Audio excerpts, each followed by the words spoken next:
आपण कलिंगडचा आईस्क्रीम बनवलेला आहे.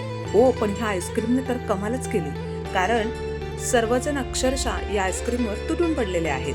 हो, कारण उन्हाळ्यामध्ये अगदी थंड असं काहीतरी खावं वाटतंच आणि कलिंगडचं आईस्क्रीम तेही घरी बनवलेलं. वा, क्या बात आहे. तर छान असं हे आईस्क्रीम कसं बनवलंय चला पाहूया. पण त्या अगोदर चॅनलला सबस्क्राईब केलं नसेल तर नक्की सबस्क्राईब करा. कलिंगड कट करून घेतलेलं आहे आणि त्याचं जे सर्कल आहे ते तसंच ठेवलेलं आहे. मिक्सरच्या भांड्यामध्ये कलिंगडच्या स्लाईस, तुम्हाला साखर आवश्यक वाटत असेल तर घाला किंवा तुम्ही मिल्क पावडर सुद्धा घालू शकता.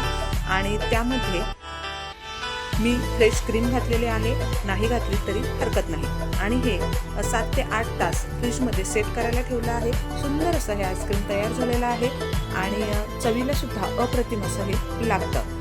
व्हिडिओ आवडल्यास लाईक आणि शेअर करा. चॅनलवर नवीन असेल तर सबस्क्राईब करायला विसरू नका. पुन्हा भेटूया अशाच व्हिडिओमध्ये.